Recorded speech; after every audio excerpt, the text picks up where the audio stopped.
Hey everybody, welcome back to Windwardsville Music Speaks podcast where we fight depression with power music. I'm here with Elias Soriano from Nonpoint. We interviewed him 4 years ago. I think it's March. Got it right. We interviewed you May 21st of 2021. Mhm. So that was a long time, man. Yep, It's so yep, good to coming see right you. out of the pandemic. Yes, yes. It's a well. Matter of fact, that I do want to talk to you about this if you want to. We interviewed you the Monday before the big announcement, the 361 degrees record label that y'all Mhm. formed. Yeah. Yes. How is that going? It's going great. It's going Good. great. Just right now, in talks with a very, very big brand to possibly help them build and administrate their catalog the same way that we did with our catalog. And hopefully, put our teams together and help them uh, sort of build their own kind of independence model the same way that we did. Right. So the label is turning a page into something that went from just releasing new non-point music to now becoming a process and a model that people are excited about. Yeah, nice, nice, nice. And since y'all did the record label, are you getting any bands to sign on with your record label, or is this just not like a non-point like project? Well, right now, the way we've kind of started discussing what we want to do with the label is our ability to help other teams that are similar to Nonpoint that have um, a person like our manager slash COO of our label, somebody very close to the project that there's no doubt between the creators and who is administrating at that level, that the both of them really care about each other. Right. Also, too, that they have some sort of understanding of how important the creative side and the content side of things are to the success of any band or any bit of music that comes out. To make sure that they understand, there's a point where you got to check all the boxes there as well. And then at the end of the day, knowing that that they're going to have to work just as hard as we do and as we have over the last 25 years, between format changes, between label changes, between manager changes, between agent changes, and Everything. everything, Right. genre changes, Yes. as music has changed as much as it has over the last 25 years. So with all of those things in place and all of that understanding in place, we feel like that the team that we've built around us, who are all professionals and work within the field already, that they like our work ethic and trust, our opinion about bringing on another brand or another team that is going to be able to pull their weight when it comes to pushing their project out and promoting their project and keeping that stuff moving, instead of always like, hey, what's the label doing, what's the label doing. It's more of us understanding, hey, you have this great working machine right now. Here's where we can help you with distribution. Here's where we can help you with publishing. Here's where we can help you with organizing, administrating, and leveraging your back catalog. Working with other legacy bands, working with legacy brands, Yeah. and up and coming uh, brands that already have audiences and commerce happening online. They look at us and ask the questions: how are you guys doing this? And seeing so much success so late in your career. Right. And what we found out is, a lot of the questions that we asked ourselves, coming up in our industry, were things that we realized with a little bit of sweat equity and some education, that they're things that we could take on ourselves, and then couple that with a little bit of budget that we built over the last few years. Right. um, you know that's a working model, and that's what we're trying to bring people to understand with 361. Yeah. The last time I talked to you, I guess the other impact about this you're creating your own label is you're not taking any like you don't have any time frames, right? Right. Like you could create like anything you want to, and I guess that speaks to other Yeah, it's legacy bands and yeah, we're not looking to sign anyone that doesn't already have an idea of what they want to do. right. Just coming up and saying, "Hey, I want to sign to your label, and I want you guys to promote my band and make me huge." Uh, there's that full understanding of, okay, how much are you willing to invest into touring, because that supports the music. How much time do you have to invest in, home life and family and those types of things, and can you juggle that as well as the workload and the travel and all of those things? And if you can't, what's your plan to promote the music, whether it be, you have these wonderful connections that we can help you grow and maybe point you in the right direction to better resources to help you achieve better outcomes. And that's where we're taking our last 25 years, the skill set of our team, and combining those together to go, okay, these are the things that we know that they're going to be asking and worried about, and you You know y'all been we through everything at first, and you know exactly what. Yeah, okay, correct. and yeah, and 90% of distribution companies and labels don't do the things that we kind of advise and help our where we plan to advise and help the artists and brands that sign to the label. We want to be able to for them to have a place to pick up the phone and say, hey, we need somebody to help us with our merchandise, and we need an yeah, idea of how to set all this stuff up. And normally the label will kind of help you put it, or they'll say, hey, give it to us and we'll do it for you, and they take a huge percentage. And it's like, that's not what we're looking to do. We're right. looking to help the people that uh, like I said, are willing to do the work, to point them in the right direction, and then administrate them to those finish lines, so that way they can see success and, most of all, grow. Right. Yeah. Yeah. And I guess that speaks more to like like legacy bands, just like you said, coming in Yeah, instead of brand new bands. Yeah, that that are which is that always that great. Yeah. correct, that have catalog, that have Yeah. audiences, that have all of these things that they're really not taking care of the way that you can. And a lot of these bands are becoming independent now, and looking to us to ask, how do we continue to keep putting out new music and afford to do so. Right. And with a little bit of delegation, and a lot of education, and A lot. a lot of caring teamwork, Right. we, Yeah. we we got it there. Nice. Nice. Nice. Well, going further, I'm going to ask you about covers or albums now, and I know you love covers more than I do.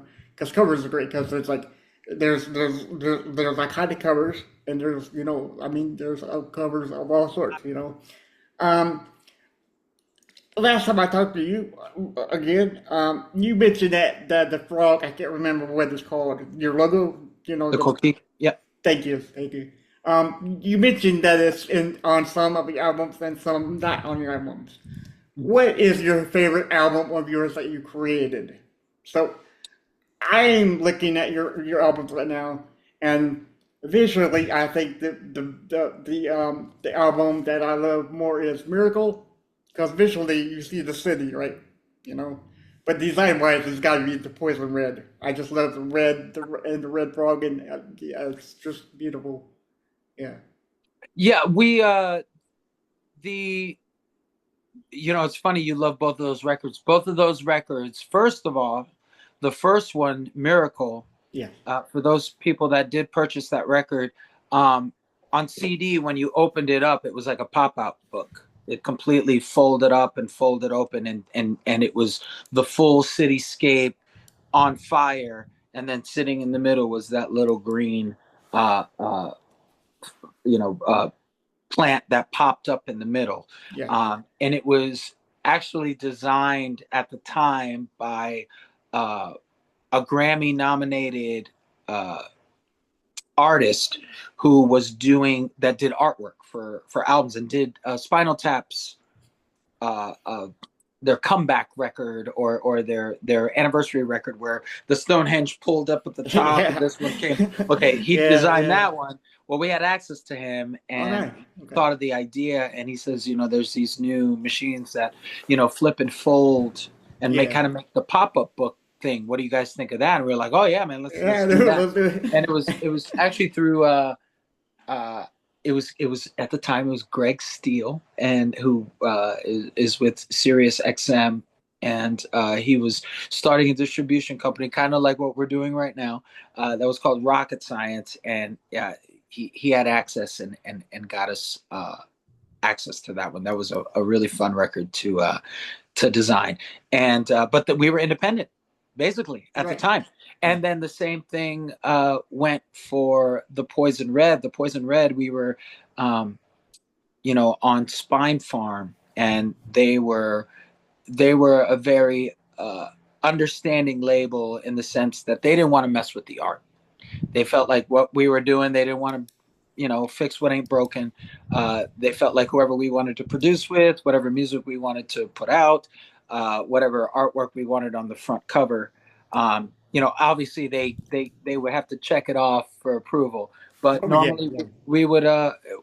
we would be on the same page, and it was very nice. So when we, at the time, red was really the standout color for Nonpoint with across most of our records, and we really wanted to make that color stick out finally in a grandioso kind of way.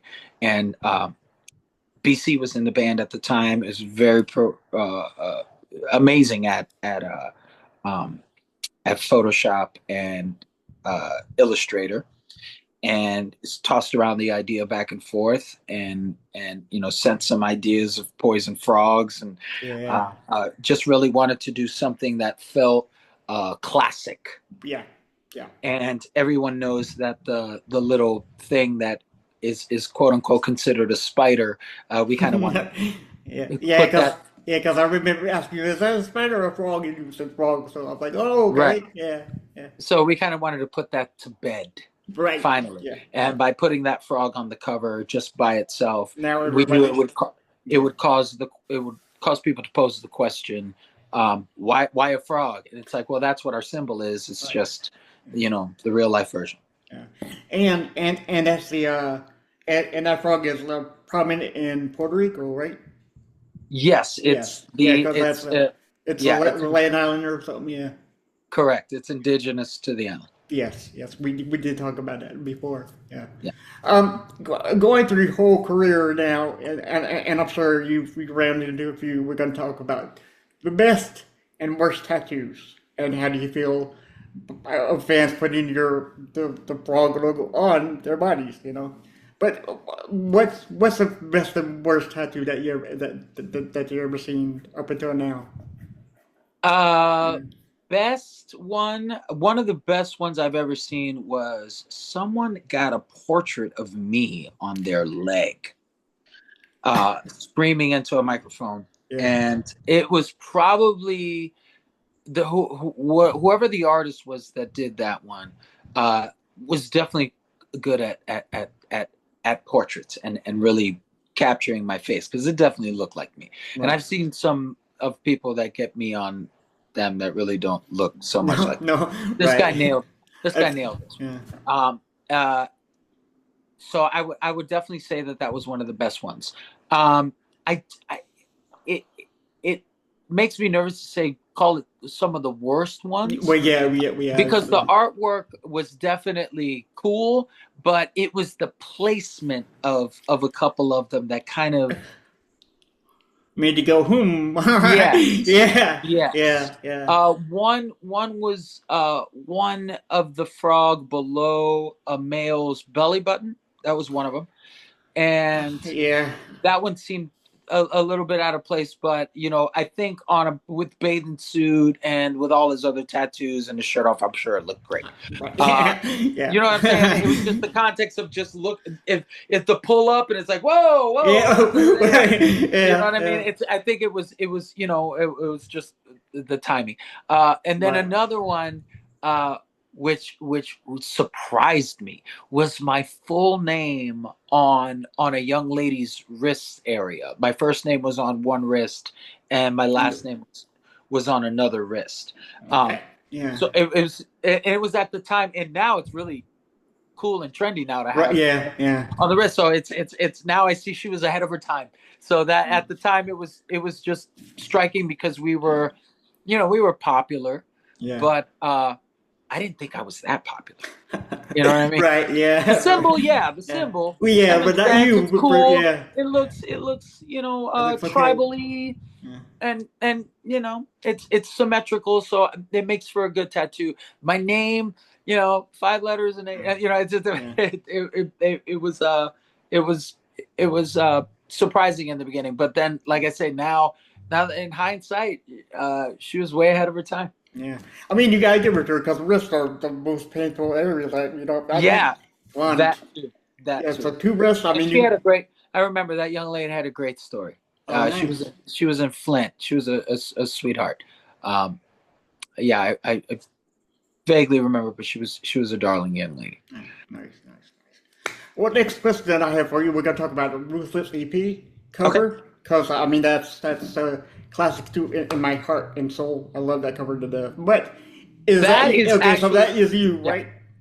That is me, and that was our first step into full independence. Yes. Yeah.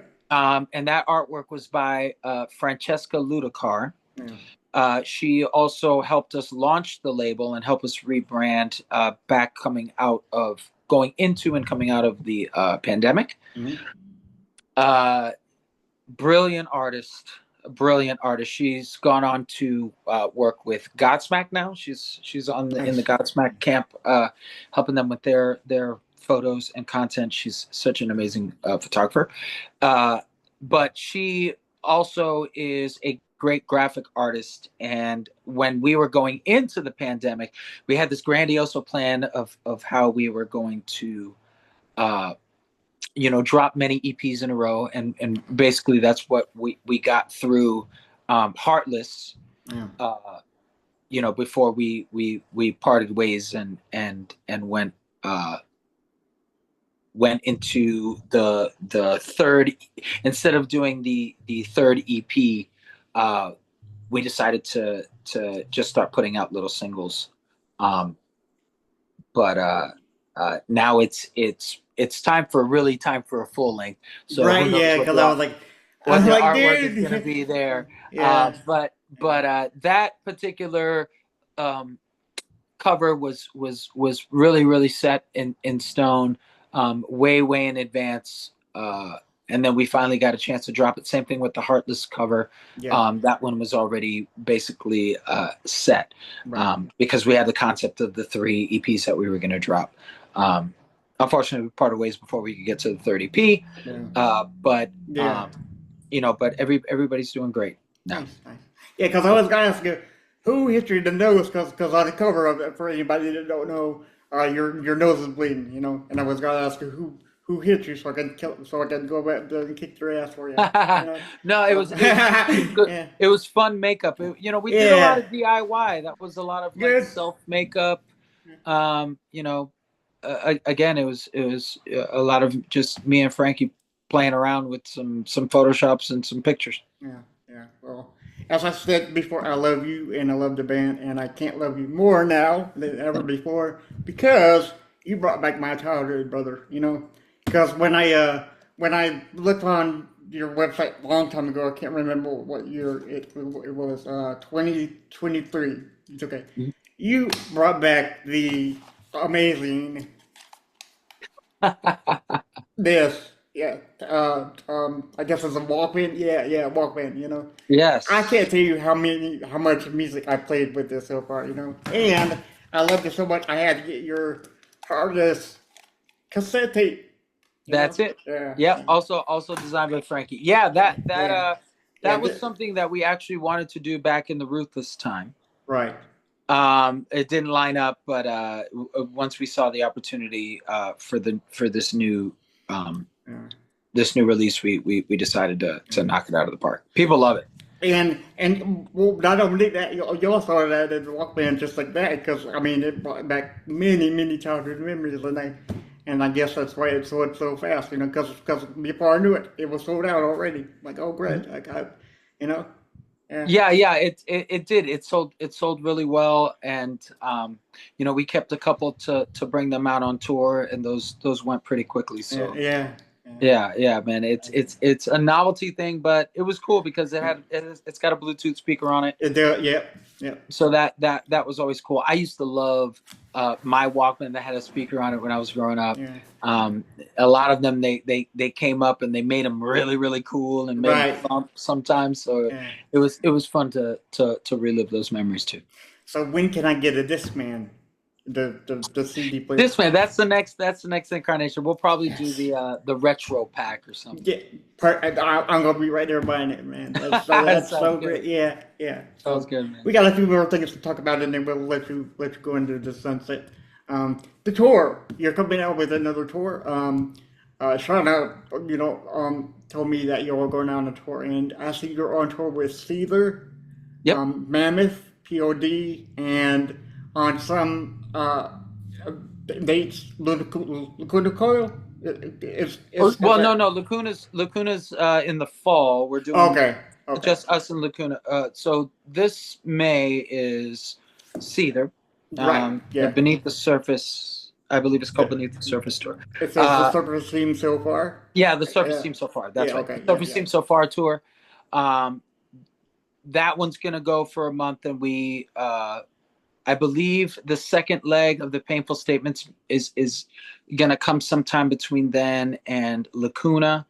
And then we have Louder Than Life.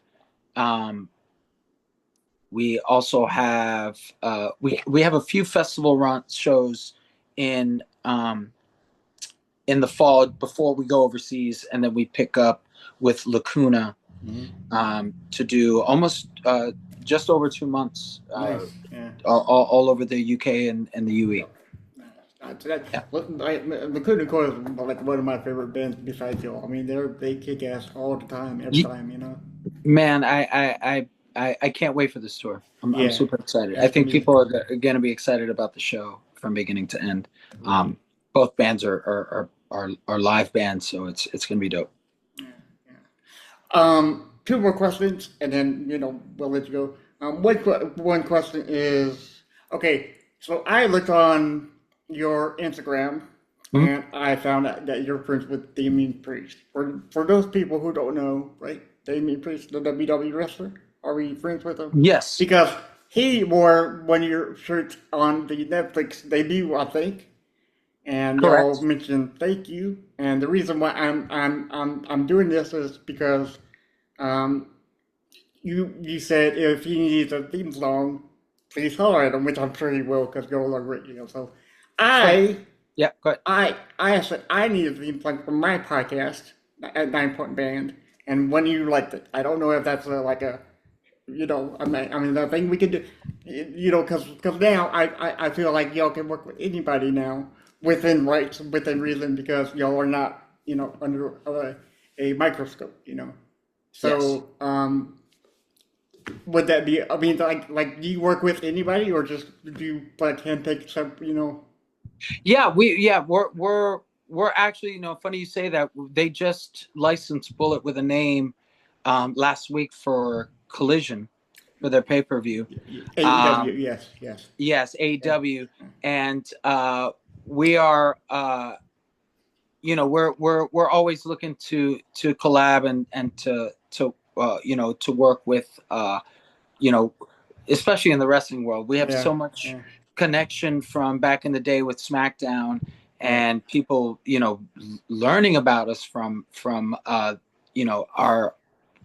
people hearing our music in the video games, and you know, it's part of half the people's childhood when they walk up to me like, "Hey, man, I used to use you as my walking music for my wrestler." It's like that kind of stuff. So, um, you know, we are at that point in our career where it is fun, and we feel lucky that we can be uh, uh, nimble Yeah.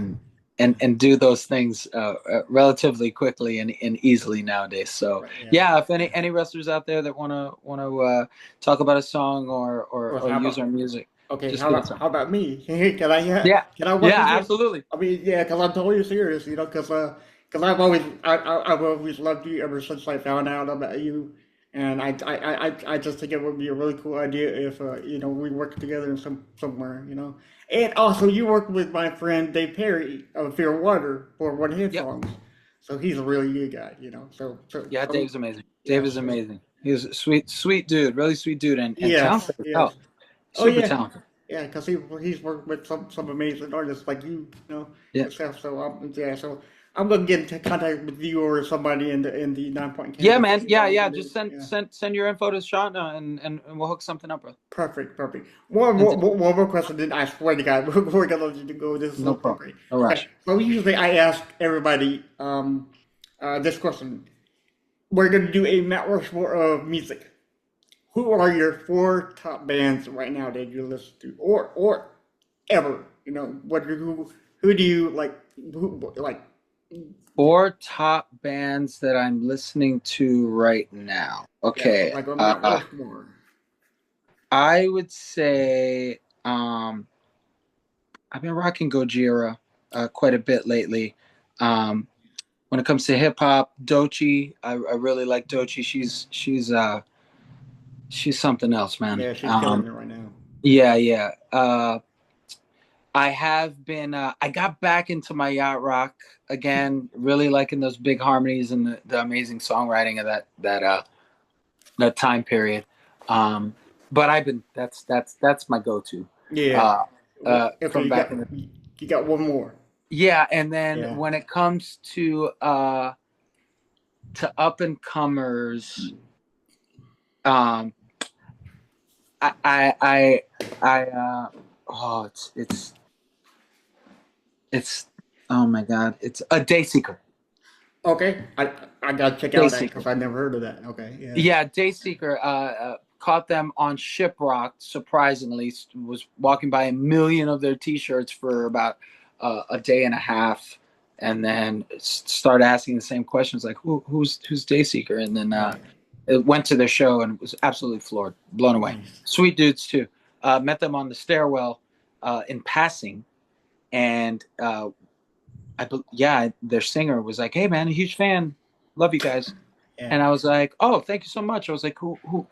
I was like, "You guys in a band? You're all dressed nice. You're Yeah. dressed together, and they really looked really nice and put together." And they're like, "Yeah, we're Dayseeker." And I was like, "Oh my god, I want to check you guys out. I've been walking by your Right. T-shirt Yeah. for a day and a half, so I'm definitely gonna come check you out." And if you're a fan of Circa Survive and a fan of really interesting note choices, layers, melodies, and an amazing voice. That guy definitely does it You got it. All right. Yeah. for Cool. sure. So those are four great bands anybody should check out. So Indeed.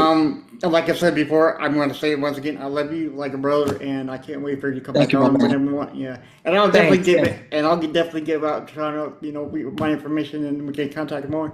But more importantly, I do want to thank you for bringing back my childhood. This is so great. I mean, the Walkman, yeah, Hey, killing two birds with one stone. That was mine too. right, yes, yes, sir, yes, sir, yes, sir. So, please come back anytime you want to, and we Indeed. thank you for coming on. Okay. All right, All right. brother. And with that said, everybody, thank you for listening. And always remember when words fail, music speaks. Bye, guys.